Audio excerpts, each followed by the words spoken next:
الحمد لله الذي لا يبلغ مدحته القائلون ولا يوصي نامه العادون ولا يؤدي حقه المجتهدون الذي لا يدركه بعد الهمم ولا ينال غوث الفتن الذي ليس لصفته حد محدود ولا نعت موجود ولا وقت معدود ولا عدل ممدود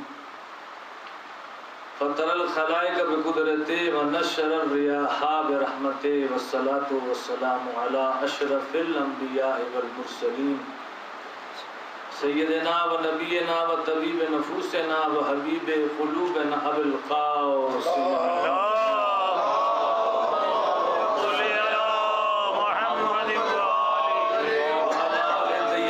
الطاهرين المعصومين المنتجبين المنتخبين المظلومين اما بعد فقد قال الله سبحانه وتعالى في محكم كتابه المجيد والفرقان الحميد وهو اصدق الصادقين وقوله الحق بسم الله الرحمن الرحيم تبارك الذي بيده الملك وهو على كل شيء قدير الذي خلق الموت والحياة لِيَبْلُوَكُمْ أَيُّكُمْ أَحْسَنُ عَمَلًا درود بھیجئے محمد اللهم صل على محمد وآل محمد تو زحمت نہ تو پھر بلندتر درود بھیجئے اللهم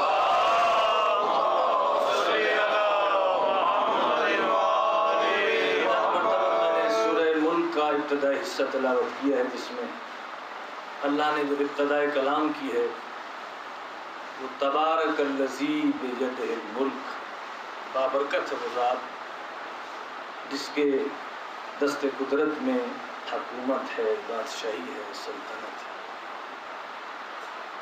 سادہ سا عربی کا جملہ بنتا تھا الملک بیدہ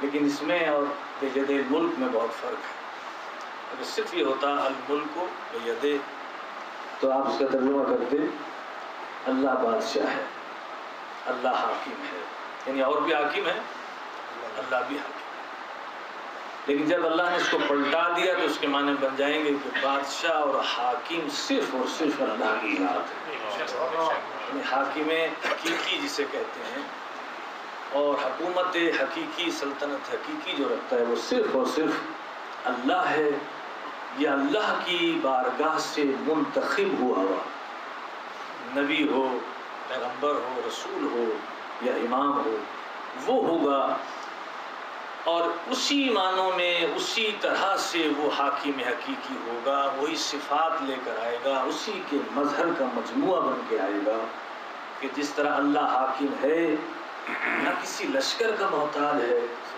نہ کسی فوج کا محتاج ہے وہ اگر ہاتھیوں کی فوج پر ہاتھیوں کو نہیں مسلط کرتا ہاتھیوں کی فوج پر پرندوں کے پنجوں میں اتنی فورس پیدا کر دیتا ہے کہ ہاتھی جیسا جانور ختم ہو جاتا ہے بسم ہو جاتا ہے جو ابابیل کے پنجے میں اتنی طاقت پیدا کر سکتا ہے علی کا ہاتھ تو ہے ہی ولایت والا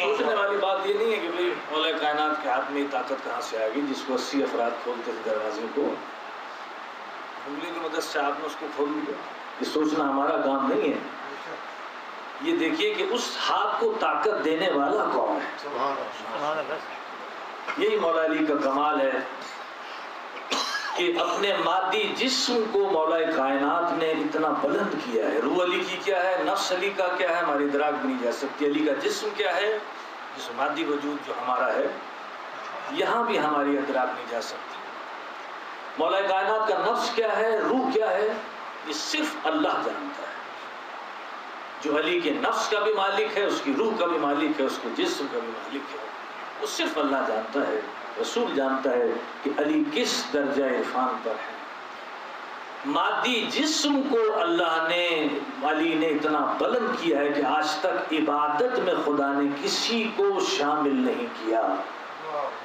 کسی پیغمبر کے ذکر کو اللہ نے نہیں کہا کہ یہ میری عبادت ہے کسی کے چہرے کو دیکھنا اللہ نے نہیں کہا کہ اس کو دیکھنا میری عبادت ہے کسی کو دیکھ کر ثواب حاصل کر لینا اور ہے لیکن اس کے چہرے پہ نگاہ کر لینا وہ عبادت خدا بن جائے. یہ صرف اور صرف علی کا چہرہ ہے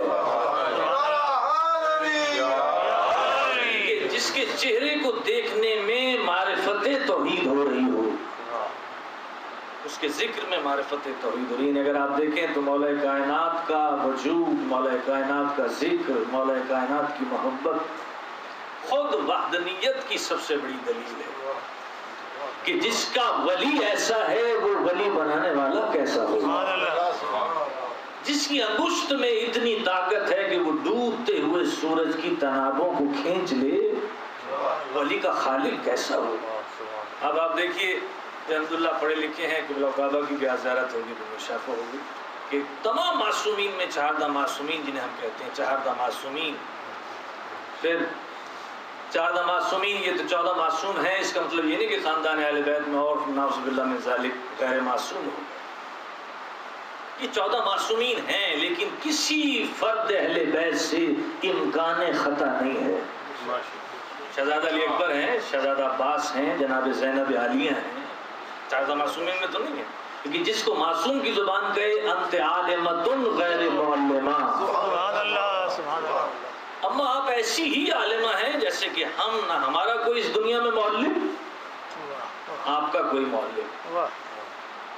اب آپ دیکھیں کہ 14 معصومین میں سے صرف علی آئے ہیں کعبے, جبکہ آنا چاہیے تھا. دیکھیے رسول اللہ کو آنا چاہیے تھا کہ دلیل ہو جاتی خاتم النبیین ہیں یا آخری پیغمبر ہیں یا آخری رسول ہیں, لیکن نہیں, ان کو سرکار ابو طالب کے گھر بھیجا, علی کو کعبے میں بلایا, اور پھر جب شہادت دی ہے تو وہ بھی خانہ خدا میں, یعنی ابتدا بھی خانہ خدا ہے, انتہا بھی خانہ خدا ہے. اور شہادت دی کہاں؟ عام حالت میں نہیں دی, سجدے کی حالت میں ضرب لگی ہے. کیونکہ خدا جانتا تھا کہ اگر عوام بہکے گی تو رسول کے بارے میں نہیں بہکے گی, علی کو دیکھ کے لوگ گمراہ ہوں گے. اس لیے اب ولادت ایک عام گھر میں ہو جاتی, ایک عام حجرے میں ہو جاتی تو شاید چھپ جاتی, لیکن علی کی ولادت کو مخصوص کیا کعبے سے. اور مولا کائنات کا جملہ جو وقت شہادت آپ نے زبان پہ جاری کیا وہ کسی جنگ میں فتح کرنے کے بعد یہ جملہ نہیں کہا جو آپ نے ضرب لگنے کے بعد کہا فزت برب الکعبہ, یعنی آپ نے انتہا کو ابتدا سے پھر ملا دیا کہ میں لائق سجدہ نہیں ہوں. لائق سجدہ وہ ہے کہ جس نے مجھے اس بالکل آخری انتہا میں وہ معراج انسانیت دی ہے.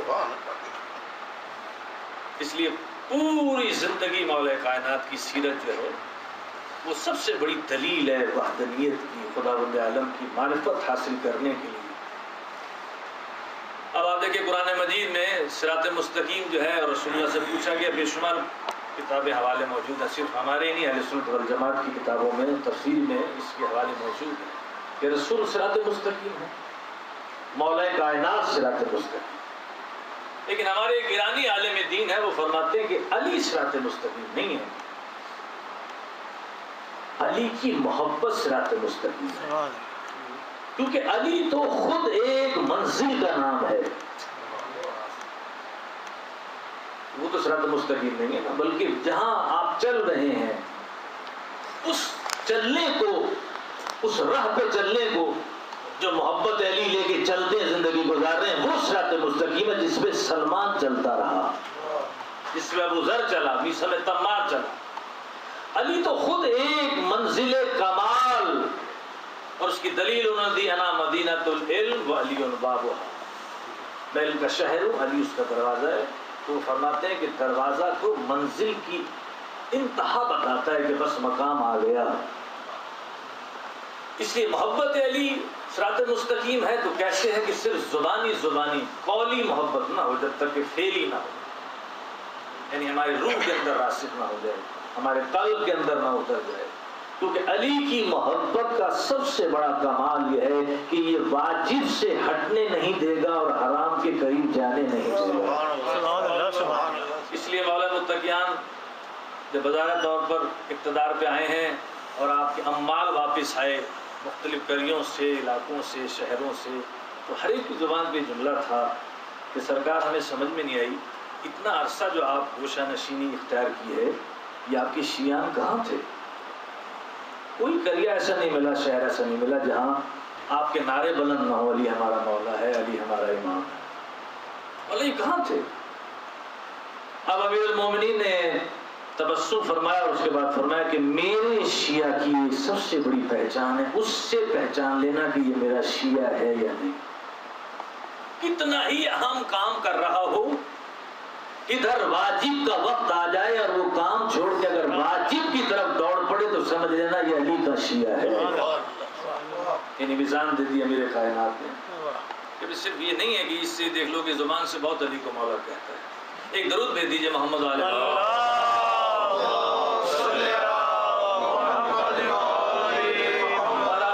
ذہن ادھر ادھر منتشر نہ ہو۔ میں نے عرض کیا کہ خدا تعالیٰ فرما رہا ہے تبارک الذی بیدہ الملک، بابرکت ہے وہ ذات جس کے دست قدرت میں حکومت ہے، حقیقی حکومت ہے، حقیقی سلطنت ہے، حقیقی حاکم جو اسے فرما ہے۔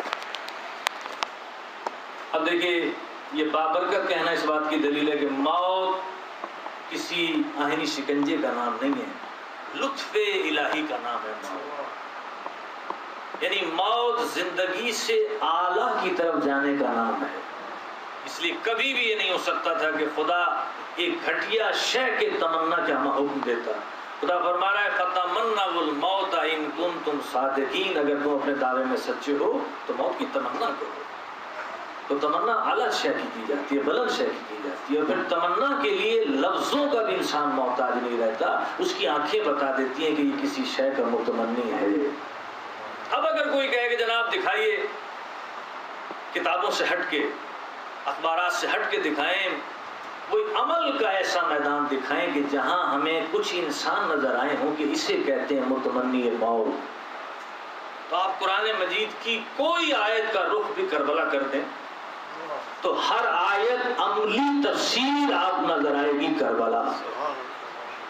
ایک تو تفسیر ہے جو آل محمد سے علماء نے ہم تک پہنچائی، تحریر تفسیر کتابوں میں، عملی تفسیر جسے کہتے ہیں لا اکراہ فی الدین۔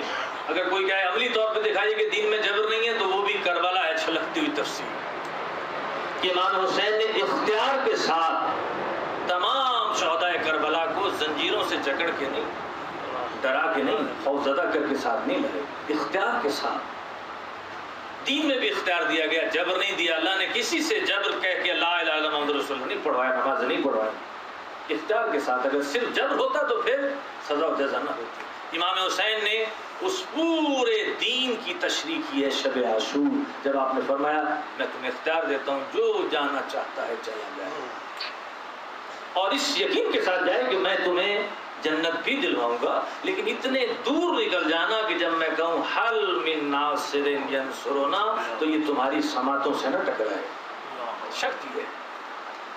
تو آپ دیکھیے یہ جو استغاثہ تھا مولا کا، کیا یہ 10 محرم 61 ہجری کے لیے تھا؟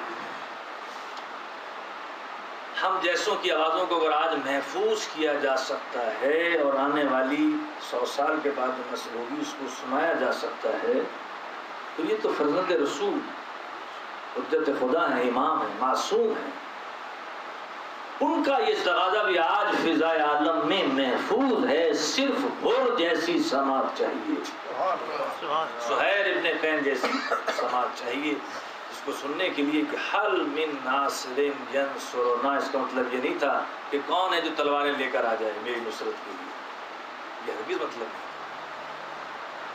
اگر یہ ہوتا تو پھر آپ ملائکہ کو واپس نہ پلٹاتے، آپ یہ نہ کہتے کہ یہ بدر نہیں ہے یہ کربلا ہے۔ صرف تلواریں اور نیزے اور برشیوں کی مدد ایمان نہیں مانگ رہے، آپ چاہتے ہیں کہ میرے اس مقصد کو، اس پیغام کو نسل انسانی قیامت تک پہنچانے والے کون ہیں؟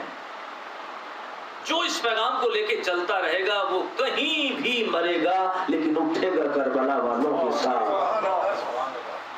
آپ زیارت میں کہتے ہیں کاش مولا میں آپ کے ساتھ ہوتا، یا لیتنی کنت معکم، میں آپ کے ساتھ ہوتا۔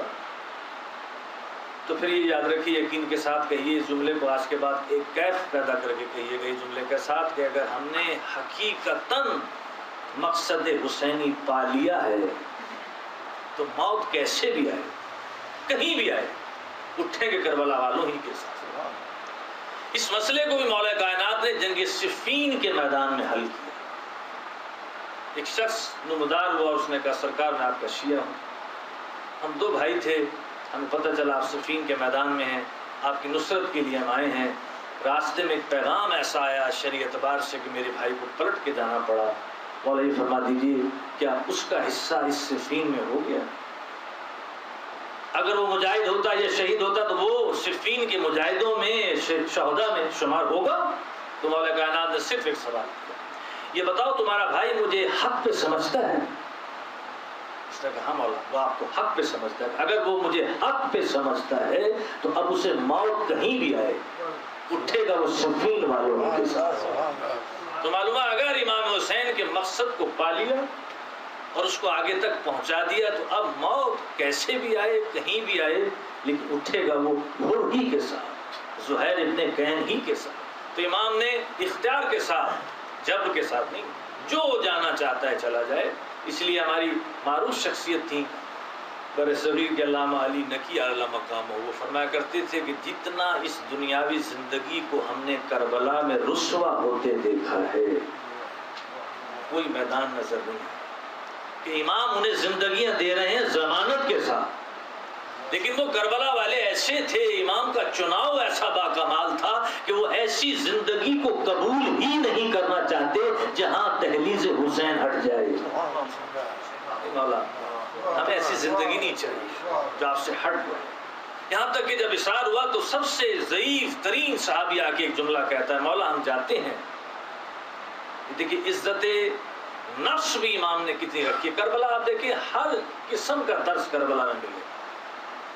عزت انسان کسے کہتے ہیں کربلا میں ملے گی، شرف انسان کسے کہتے ہیں کربلا میں ملے گی. ہو سکتا ہے یہ روشنی میں جاتے ہوئے کوئی شرما رہا ہو کہ مولا دیکھ لیں گے کون اٹھ کے چلا گیا. عباس اس چراغ کو گل کر دی. اب اندھیرے میں جو جائے گا امام اس کو دیکھ نہیں پائیں گے. اب شور و غل ہے لیکن نہیں معلوم کون گیا کون بیٹھا ہوا ہے. دوبارہ روشنی ہوئی تو امام نے ایک عجیب منظر دیکھا. جتنے ضعیف تھے انہوں نے امامے اتار کے اپنی کمر پہ باندھے ہوئے تھے، جو جوان تھے انہوں نے تلواریں کھینچی ہوئی تھی. تتمنوا الموت ان کنتم صادقین. موت کے متمنی کہاں نظر آئیں گے؟ آپ نے دیکھا ایک شہزادہ پنجوں کے بل کھڑا ہے. بس امام رکے نہیں تھے، دوڑتے ہوئے گئے، سینے سے لگا لیا، اس کے دان کو چوما. اور یہ حسن کا یتیم قاسم. کسی فلسفی نے آج تک موت کا ذائقہ نہیں بتایا ہے تو کڑوا. اب میں دیکھیے ہمارے جہاں کی رسومات بہت ہیں اور واجبات کو ہم پیچھے رکھتے ہیں، رسومات کو آگے کرتے ہیں. اتفاق سے اسی مہینے میں 2 جنازوں میں نے شمولیت کی. نماز جنازہ پڑھائی قبرستان گیا تو ایک جنازے میں مٹھائی کا ڈبہ بھی تھا. جب میں دفن کر دیا تو ان کے فرزند آئے، سرکار مولانا یہ مٹھائی کا ڈبہ گائے کے لیے بھائی مومنین کو تقسیم کر دی. آپ کو کس نے کہا؟ یہ کسی خاتون نے کہا ہوگا تو اس کا لاجک بھی تو ہوگا نا کہ مٹھائی بانٹنی. تو لاجک یہ نکلا کہ جناب چونکہ اس نے موت لی ہے ذائقہ کڑوا ہو گیا اس کا، اب اس کو مٹھائی کھلا دیجیے. تو بھائی کھاؤ گے تو تم اس کا تو کڑوا کا کڑوا ہی رہے گا. حالانکہ اسی ذائقے کو تشریح دی گئی ہے قرآن مجید میں، کل نفس ذائقۃ الموت. ہر ذی نفس موت کا مزہ چکھے گا. معلوم ہے موت کو کڑوا بنانا بھی میرے اختیار میں ہے، میٹھا بنانا بھی میرے اختیار میں. میں نے کہا بھائی برفی حلوے کے چکر میں نہ پڑیے آپ. اگر آپ کی زندگی اور سیرت میں محبت اہل بیت کی مٹھاس گھلی ہوئی ہے تو موت میٹھی ہوگی. اگر وہاں سے ہٹ گئے تو موت کڑوی ہوگی. آپ اس مٹھاس کے چکر میں نہ پڑیں، اپنی سیرت کو مٹھاس بنائیں. اور وہ کیسے بنے گی؟ علی کی محبت سے، حسین کی محبت سے، آل محمد کی محبت سے. اور محبت صرف زبان کے حد تک محدود نہ ہو، عمل بتائے. اس لیے معصوم نے فرمایا 10,000 کی آبادی میں اگر ہمارا ایک شیعہ ہو تو وہ اپنے عمل سے پہچانا جائے. لوگ اس میں کوئی عیب نہ نکال سکیں، صرف ایک ہی عیب نکالیں کہ یہ امام جعفر صادق کا شیعہ ہے، یہ رافضی ہے، یہ محب اہل بیت ہے، بس ان کو ایک ایسا عیب ہماری سر آنکھوں پر ایک درود بھیجیے محمد والے محمد۔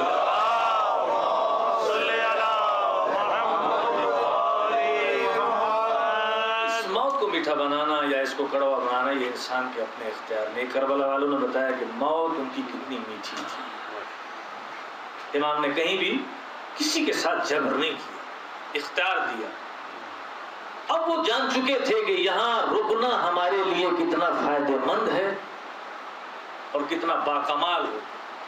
پھر امام حسین علیہ السلام ان کو ان کے مقامات دکھا چکے، جب ان کے نفس پرکھ لیے معصوم نے ان کے مقامات بھی دکھا دیے کہ تو کبھی تمہارا مقام یہ ہے، زہیر تمہارا مقام یہ ہے، یہ سارے مقام دکھائے۔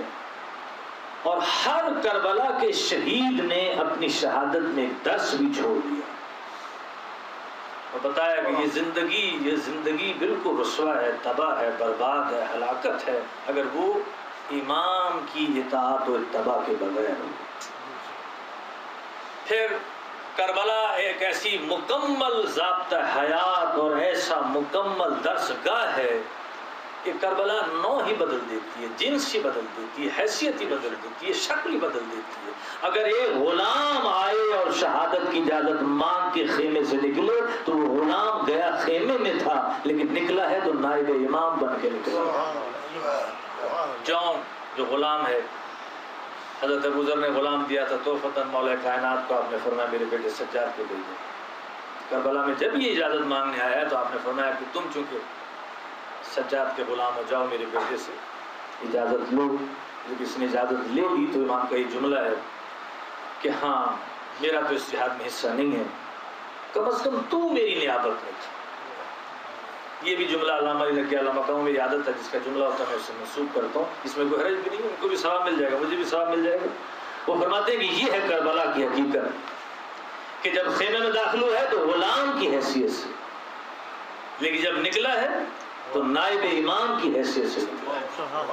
اور پھر کربلا کی حیثیت یہ ہے کہ امام نے یہ تمیز نہیں رکھی کہ میں اپنے عزیز کی لاش کو اٹھاؤں گا، خاندان والوں کی لاش کو اٹھاؤں گا، یا اصحاب میں جو زیادہ مقام رکھتے تھے ان کی لاش کو اٹھاؤں گا، نہیں، امام نے ہر کی لاش کو اٹھایا۔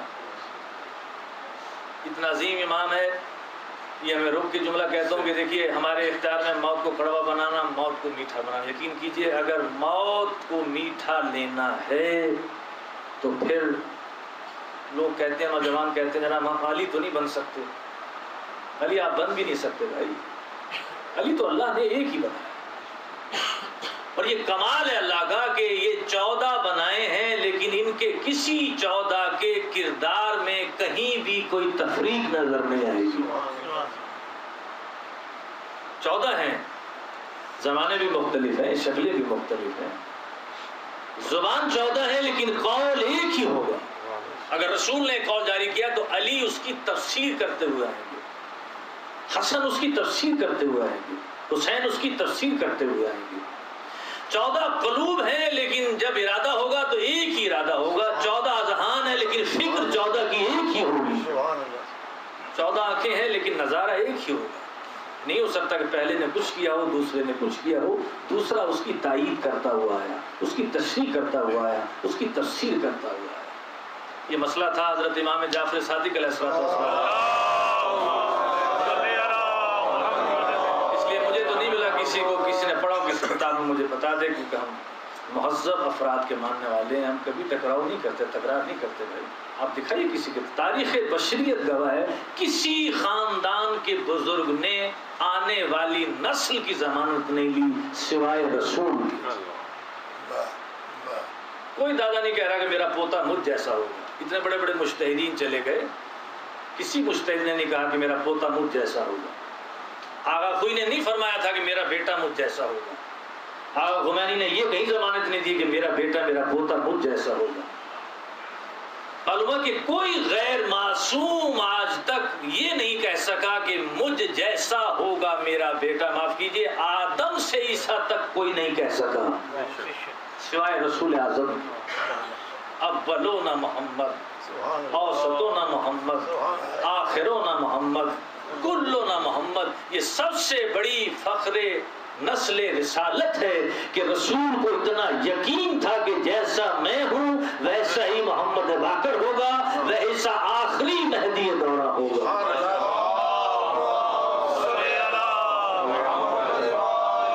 جیسے آج مسئلہ ہے، اس وقت مسئلہ تھا، یہ اذان اس وقت بھی تھے، یہ سوالات اس وقت بھی تھے۔ امام معصوم کے دور میں، چھٹے امام کے دور میں ایک شخص آیا، اس نے کہا یا رسول، جب رسول اللہ فرمائیے آپ کے نامہ کی حدیث ہے اولنا محمد اسدنا محمد آخرنا محمد کل، بے شک میرے نامہ کی حدیث ہے، تو پھر یہ بتا دیجیے رسول اللہ کہ اللہ نے پھر شکلیں آپ کو مختلف کیوں دی، نام کیوں پلٹ دیا؟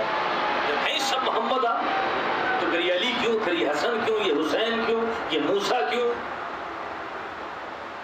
اب یہ امام ہی جواب دے سکتے تھے، لسان عصمت جواب دے سکتی تھی۔ آپ نے فرمایا قرآن لے کر آؤ۔ اب دیکھیے عجیب اتفاق ہے کہ اہل بیت کا معاملہ ہو تو قرآن منگوایا جاتا ہے، اگر کوئی قرآن میں الجھ جائے تو پھر سیرت اہل بیت منگوائی جاتی ہے۔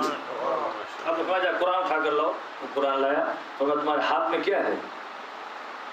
سرکار میرے ہاتھ میں قرآن ہے، اس کو کھولو، اس میں کھولا۔ تمہارے سامنے کیا ہے؟ الحمد ہے، اس کو پلٹو، اب کیا ہے؟ بقرہ ہے، اب کیا نساء ہے، مائدہ کا، تم نے تو کہا تھا قرآن ہے، جب تم نام کیوں پلٹ رہے ہو؟ سرکار یہ ہے سارا قرآن، لیکن اللہ نے فاصلے ڈالنے کے لیے سوروں میں سوروں کے نام مختلف کر دیے، لوگوں کو پہچان گئے کہ بس جس طرح حقیقت میں یہ سارا قرآن ہے، اسی طرح حقیقت میں ہم سب محمد ہے، زمانے کی پہچان کے لیے شکلیں مختلف دے دی اور نام مختلف دے دی۔ کردار میں بھی ہم سب محمد، آج تک کوئی نہیں کہہ سکا کہ علی کا کردار اور ہے، نعوذ باللہ من ذالک، رسول کا کردار اور ہے۔ دیکھیے صحیح بخاری جا کے آپ پڑھ لیجئے گا، مولا کائنات نے آتے ہی پہلا جمعہ پڑھایا تھا، اور غالباً راوی کا نام عمران ہے۔ جب مولا کائنات نے نماز پڑھائی تو کچھ لوگ کوہنیاں مار رہے تھے، ہم نے آج کون سی نماز پڑھی؟ وہ شخص اٹھا، اس نے کہا کہ کوئی بھی پڑھی ہو لیکن آج اس نے محمد کی نماز یاد کرا دی، اور جو چیز چلی گئی تھی اس کو پلٹایا مولا کائنات نے، اسی چیز کو زندہ کیا مولا کائنات نے، اسی چیز کو زندہ کیا امام حسین نے کربلا۔ آپ نے یہ نہیں فرمایا کہ میں حکومت کے لیے جا رہا ہوں، سلطنت کے لیے جا رہا ہوں، ہاں اگر آپ اس طرح سے پوری فتح حاصل کرتے تو یقیناً آپ حکومت الہیہ قائم کرتے، اس میں کوئی شک نہیں تھا، لیکن مقصد امام یہ نہیں تھا۔ مقصد امام تھا کہ دو جملے آپ نے فرمایا تھا، میں امر بالمعروف کے لیے کربلا جا رہا ہوں اور اپنے نانا کی مردہ سیرت کو زندگی دینے کے لیے جا رہا ہوں۔ تو پھر ایسی زندگی دی ہے امام حسین کی اس قربانی نے کہ اسلام کو تو زندگی دی ہی دی ہے۔ کربلا دیکھیے زندہ ہے، تاریخ کا حصہ نہیں ہے، تاریخ کا نقطہ نہیں ہے کربلا۔ کربلا زندہ ہے، کہاں زندہ ہے؟ کتابوں میں زندہ نہیں ہے، یاد رکھیے کربلا۔ کربلا زندہ ہے اذانوں کے اندر، کربلا زندہ ہے قرآن کے اندر، کربلا زندہ ہے مساجد میں، کربلا زندہ ہے حج کے اندر، کربلا زندہ ہے نمازوں کے اندر۔ جب تک یہ دین موجود رہے گا کربلا دین کے ساتھ ساتھ زندہ رہے گی۔ جب یہ فضائے عالم میں اذانیں بلند ہوتی ہیں اللہ اکبر، اس اللہ اکبر کے اندر ہی موجود ہے کہ حسین زندہ باد، حسین زندہ ہے۔ امام حسین کا مقصد یہ تھا کہ یہ اذانیں باقی رہیں، یہ نمازی جاری رہیں، یہ روزے رہیں، یہ حج رہے، یہ زکوٰۃ نکلتی رہے، یہ پورا نظام اسلام کا باقی رہے، لیکن آپ نے خون دے دیا، جوان بیٹا دے دیا، چشمہ دے دیا، اور ان 72 نفوس نے جانیں دے کر مکمل کا مکمل اسلام محفوظ کر دیا۔ لیکن اصل جلا دینے والی اس پورے مقصد حسین کو وہ ایک کردار ہے، وہ ہے علی کی بیٹی زینب عالیہ، جس نے کہا کہ میں اس حسینیت کے مقصد کو کربلا تک محدود نہیں ہونے دوں گی، بھائی اس وقت تک پلٹ کے نہیں جاؤں گی جب تک کہ نہ منوا لوں کہ حسین کون تھا، یزید کون تھا۔ اس لیے آپ دیکھیں اسلام کے بھی دو چہرے ہو گئے تھے، اصل چہرہ دکھایا زینب عالیہ نے کہ اسلامی حقیقت اسلام کیا ہے، وہ کربلا سے نکل کے سامنے ہے۔ بی بی چند خطبات کے ذریعے سے پورے مقصد حسین کو قیامت تک کی صبح کے لیے زندگی دے دیں۔ یہ احسان ہے جناب زینب عالیہ کا کہ آج ہم تک مجلس حسین پہنچ گئی۔ مقصد حسین کو پہنچانے والی کون ہے؟ وہ علی کی بیٹی ہے عزادار حسین۔ اس لیے امام چہرم فرماتے ہیں کہ کربلا کی کسی مصیبت میں میرے بابا نے آنکھیں بند نہیں کی، جناب ابراہیم نے ایک امتحان دیا مینا کے میدان، آنکھوں پہ پٹی باندھ دی. بعض روایات میں جناب اسماعیل کے ہاتھوں میں رسن تھی. یہ بھی کمال ہے ابراہیم، آنکھوں پہ پٹی باندھ کر نقش واقع نہیں ہو رہا آپ کے کردار میں، کمال اوپر کی طرف جا رہا ہے کہ آنکھ بند تھی. آپ جو چھری پھیر رہے تھے وہ اسماعیل کا حلق سمجھ کے پھیر رہے.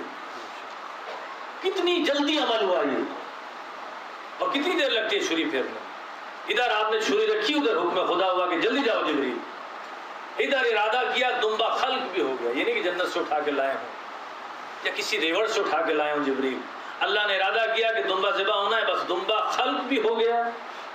جبریل نے اس کو اٹھایا، چھری سے نکال کر دمبے کو لٹا دیا. لوگ آج تک نہیں سمجھ سکے اس مسئلے کو کہ بھائی جو اللہ اسماعیل کو ہٹا کر دمبے کو اتنی جلدی لٹا سکتا ہے، وہ رسول کو لے جا کے واپس بھی اتنی جلدی بھیج سکتا ہے. کہ زنجیر اندر ہلتی رہے، بستر کی گرمائی باقی رہے، وضو کا پانی جاری و ساری رہے. یہ سب کرانے والا اللہ ہے. نہ رسول نے کہا کہ میں خود گیا، نہ جناب ابراہیم و اسماعیل نے کہا کہ یہ عمل ہم نے کیا. جس نے وہاں عمل کرایا تھا اسی وہ ذات اپنے رسول کو لے بھی گئی اور اس کو واپس بھی اسی مقام پہ پہنچا دیا. تو خدا بند عالم نے اتنی جلدی یہ سارا عمل کرایا، لیکن ابراہیم کی آنکھوں پہ پٹی بندی ہے. اب جو کھلی تو دست دعا بلند ہو، خوش نہیں ہوئے کہ میرا بچہ بچ گیا. یہ ہے کردار ابراہیم. بارہا میرے پورے عمل میں کہیں کوئی کسر رہ گئی، کمی رہ گئی کہ تو نے میری قربانی قبول نہیں کی. فَأَتَمَّهُنَّ 100/100 نمبر ملے ہیں ابراہیم تم کو، لیکن ہم نے اس کا رخ موڑ دیا ہے. ذبح عظیم کی طرف ہم نے اس کا رخ موڑ دیا. بس عزاداران حسین یہی ہے کربلا اور منا.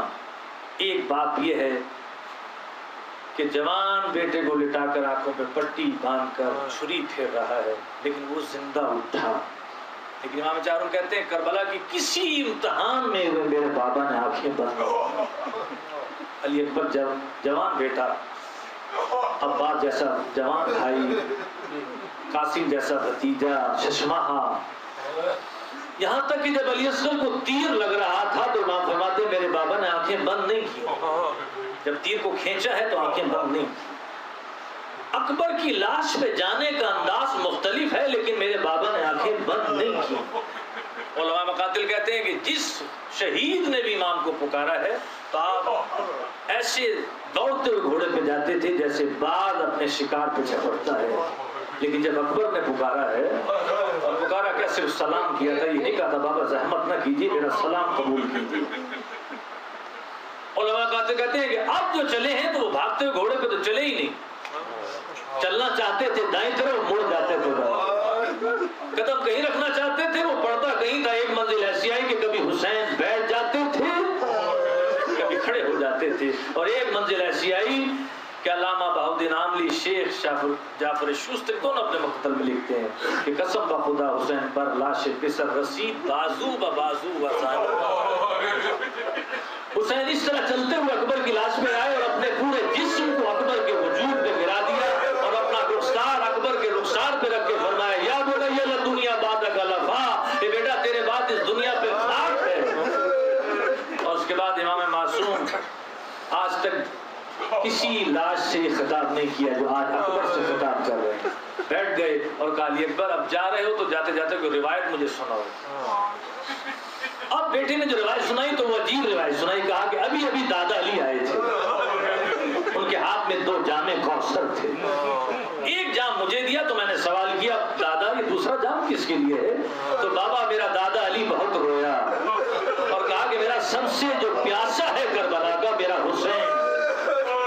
جب تمہارا بابا تمہاری لاش میں آئے تو کہہ دینا ماں زہرا بھی منتظر ہے، علی بھی منتظر ہے، رسول بھی منتظر. عزاداران حسین بس یہ روایت یہاں تک تھی، لیکن یہ میرے عقیدے کے الفاظ ہیں کہ عصر عاشور جب امام گرے ہوں گے اور حوض کوثر پہ روح پہنچی ہوگی تو آپ نے یقیناً یہ جملہ کہا ہوگا اماں ابھی یہ جام کیسے کروں، ابھی تو میری بہنیں پیاسی ہیں، میری سکینہ پیاسی ہے.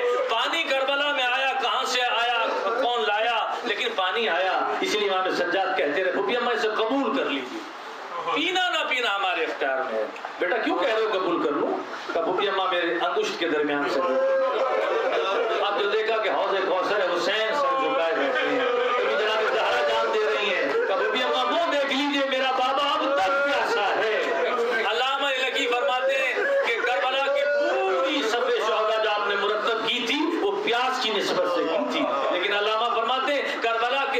شہید کی حد آتش ہمیں معلوم ہے، جو جتنی دیر تک زندہ رہا پیاسا رہا، شہید ہوا جام کوثر اس نے نوش کیا، لیکن اللہ فرماتے ہمیں نہیں معلوم زینب کہاں تک پیاسی رہی، سکینہ کہاں تک پیاسی رہی، رقیہ کہاں تک پیاسی رہی۔ عزاداران حسین خدا آپ کے آنسوں کو قبول کرے اور اس مرحوم کے درجات کو بلند کرے، مغفرت فرمائے۔ امام فرماتے ہیں کہ کسی امتحان میں آنکھیں بند نہ کرنے والا میرا بابا جب بازار شام آیا ہے تو میرے بابا کی آنکھیں بند ہوئی۔ اب میری پھوپھی نے سر کو بلند کیا کہ بھیا آنکھیں بند نہ کیجیے، جس طرح میں آنکھیں کھول کے تیرے امتحان کو دیکھتی رہی، اب آپ بھی تو دیکھیے کہ کجا فاطمہ کی بیٹی، کجا بے غیرتوں کا ہجوم۔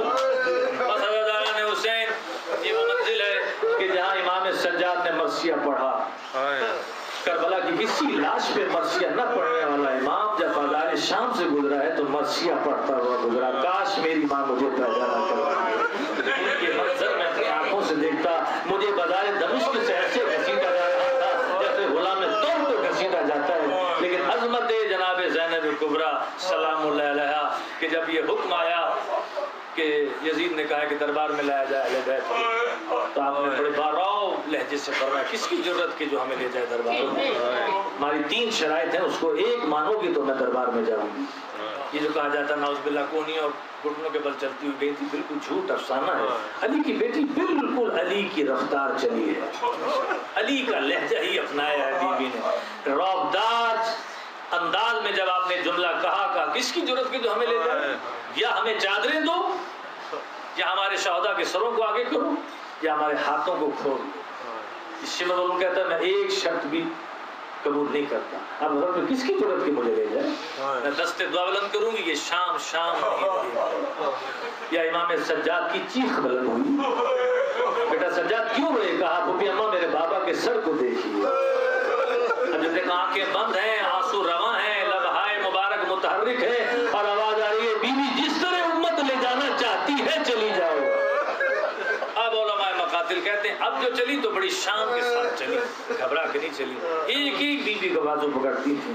ام کلثوم گھبرانا نہیں، علی کی بیٹی تمہارے ساتھ، سکینہ بیٹا گھبرانا نہیں، بابا کے قاتل کا دربار ہوا تو کیا ہوا، تمہاری پھوپھی تمہارے ساتھ ہے، فضا نہ گھبرانا۔ تمام بیویوں کو سہارا دیتی ہوئی علی کی بیٹی جب آخری ڈیوڑی دربار پہ پہنچی تو بیٹھ گئی، ونظر یمینا و شمالا۔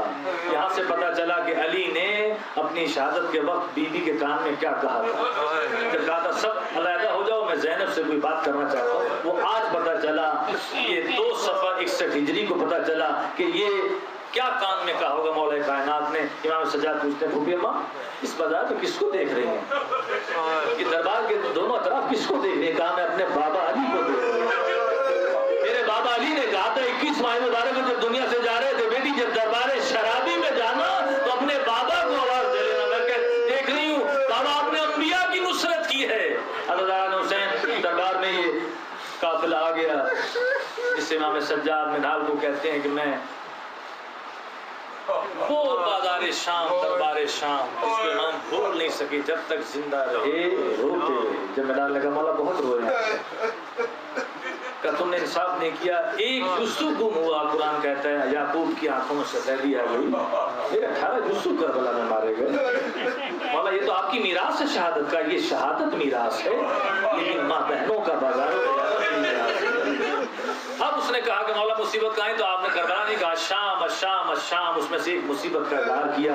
اے منہال وہ منظر میں بھول نہیں سکتا جب بھرے بجمے میری پھوپھی کا نام لیا گیا۔ ہمارا سلام و سادات کا قیامت تک کی سادات کا ان بیویوں پر جو غیر ہاشمیاں تھیں، غیر سادات تھیں، لیکن اتنی باکردار بیویاں تھیں کہ کسی جھوٹی روایت میں بھی نہیں ملتا کہ کسی بیوی نے زینب کو تانا دیا ہو کہ آپ کے بھائی کی وجہ سے میرا شوہر مارا گیا یا میرا باپ مارا گیا یا میرا بیٹا مارا گیا، بلکہ اتنی باعظمت بیویاں تھیں جب کوئی دربار بازار آتا تھا تو چاروں طرف سے یہ پردہ بن جاتی تھی علی کی بیٹیوں، علی کے خاندان کا۔ عزاداران حسین اس ملون کی نگاہ تجس بلند ہوئی، اس نے اشارہ کیا اور کہا من حاضر متکبرہ، اس کا مطلب ہے کہ بڑے رعبدار طریقے سے بیوی کھڑی تھی، سہمی ہوئی ڈری ہوئی نہیں تھی، یہ صاحب تکبر بیوی کون کھڑی ہے؟ اس وقت سے میں نے کہا حاضر ہی زینب بنت علی، امام فرماتے ہیں وہ منظر بھول نہیں سکتا کہ جب اس زبان نجس پر اس بھرے بے غیرت مجمع میں پھوپھی کا نام آیا تو اس یزید نے معلوم نے حکم دیا یہ پردہ توڑو، علی کی بیٹی سے ہم کلام ہونا چاہتے ہیں۔ اور جب بیوی سے پوچھا گیا یہ بتائیے علی کی بیٹی تمہیں سب سے زیادہ صدمہ کس چیز کا ہے؟ اکبر کی شہادت کا ہے، عباس کی یا حسین کی؟ کہا مجھے سب سے زیادہ صدمہ یہ ہے کہ کہاں میں زینب بنت علی اور کہاں تجھ جیسا فاسق و فاجر، اس سے ہم کلام ہو جانا زینب کے لیے اس سے بڑا کوئی صدمہ نہیں ہے۔ حضرت حسین پردہ ٹوٹنا شروع ہوا، تازیانے برسنے شروع ہوئے، لیکن ایک ضعیف بیوی آگے کھڑی رہی۔ جناب زینب عالیہ فرماتے فضا آگے سے ہٹ جاؤ۔ کہ جب آپ کے نانا نے کہا تھا کچھ مانگو تو میں نے کہا تھا کہ اللہ سے یہ دعا کیجیے میری زندگی بڑھا دے۔ اس طرح فاطمہ کی میں نے خدمت کی، اس کی بیٹیوں کو اللہ پر جا دو۔ آج بیوی یہ تازیانوں کی اذیت نہیں ہے، لطف حیات مجھے مل رہا ہے۔ حضرت حسین اس اسنا میں آپ نے دیکھا کہ کچھ کرسیوں پہ حبشی بیٹھے ہوئے۔ حبشی تمہارے ملک کا نام کیا ہے؟ تمہارے بادشاہ کا نام کیا ہے؟ زندہ ہے کہ مر گیا؟ اب اس کا وارث کون ہے؟ کہا اس کی بیٹی تمہارے ملک میں ہے کہ مدینے چلی گئی، اس کا نام بتاؤ گے؟ کہا یہ دربار کو جا اور ہماری شہزادی کا نام پڑھو۔ اب پھر رو کر کہتی ہے کہ اگر وہ تمہاری شہزادی آ جائے تو پہچان لو گے؟ کیسے ہو سکتا ہے ہماری شہزادی اس دربار میں؟ جناب فضا کا گریہ بلند ہوا، آپ نے بالوں کو جھٹکا دیا، اب شیوں میں وہی میمونہ ہوں جو مدینے میں جا کے در سیدہ کو فضا بن گئی، اور میں اکیلی نہیں ہوں، میرے پسے پشت رسول کی بیٹیاں کھڑی ہوئی ہیں۔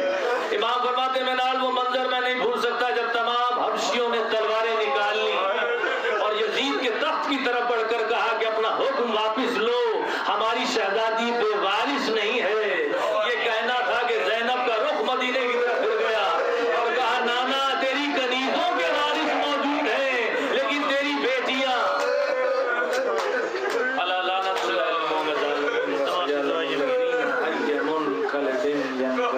بحق زہرا و ابیہا و بعلہا و بنیہا بحق زہرا و ابیہا و بعلہا و بنیہا یا محمود بحق محمد یا اعلیٰ بحق علی یا فاترو بحق فاطمہ یا محسن بحق دین الاحسان بار اللہ کی واسطہ محمد و آل محمد کی عظمت کا جتنی دیر بھی یہاں نشست ہوئی اپنی عبادت میں شمار کریں۔ اتنا قرآن پڑھا گیا، ذکر محمد و آل محمد و ضیافت المومنین ہوئی، اور بھی جتنے اعمال امور ان کے لیے انجام دیے گئے یا دیے جائیں گے سب کا سب اپنی عبادت میں شمار فرما۔ اس کا ثواب اپنی شان کے مطابق عطا فرما، ثواب ان کے نامہ اعمال میں درج فرما، اللہ علیم میں جگہ عنایت فرما، قبر کو شادہ منور فرما، قبر میں معصومین کی زیارت نصیب فرما، میدان حشر میں امام حسین کے عزاداروں میں نمازیوں میں شمار فرما، خاص طور محمد آل محمد کی عظمت کا، محمد آل محمد کی شفاعت خصوصاً امام مظلوم کی شفاعت نصیب فرما۔ جتنے بھی دستے سوال پھیلے ہوئے ہیں مولا اس ذکر کے توسل سے سب کی توفیقات میں اضافہ فرما، جہاں جہاں بھی مومنین و مومنات مسلمین و مسلمات آباد ان کا تحفظ ہے، خصوصاً لبنان اور شام کے مومن و مومنات کا تحفظ ہے۔ واسطہ محمد آل محمد کی عظمت کا اسرائیل امریکہ اس کے اتحادیوں کو زیر و رسوا فرما، واسطہ محمد آل محمد کی عظمت کا جو مذہب حق کے خلاف سازشیں کی جا رہی ہیں مذہب حق کو سازشوں سے محفوظ اور معمول فرما، مسلمانوں کو سازشوں سے محفوظ اور معمول فرما، واسطہ محمد آل محمد کی عظمت کا مولا ہمارے سروں پہ ہمارے بزرگوں کا علماء حق کا خصوصاً رہبر معظم کا سایہ قائم دائم رہے، واسطہ محمد آل محمد کی عظمت کا مولا ہمارے امام معصوم کے ظہور میں تاجیل فرما، آپ کے حامیوں میں ہم سب کا شمار فرما، اللہم صلی علی محمد و آل محمد وعجل فرج آل محمد۔ سب مل کے میرے ساتھ دعا پڑھ لیجیے، اللہم کل ولیک حجت بن الحسن صلواتک علیہ وعلی آبائہ فی هذه الساعة وفی کل ساعة ولیاً وحافظاً وقائداً وناصراً وحبیباً وعینا حتی تسکنہ رزقا قولا وتمتع فیہا طویلا۔ اللہم صلی علی محمد وعلی محمد۔ آپ سے التماس ایک مرتبہ ہم 3 مرتبہ سے اخلاص بالعموم تمام ارواح کے لیے بالخصوص اس مرحوم کے لیے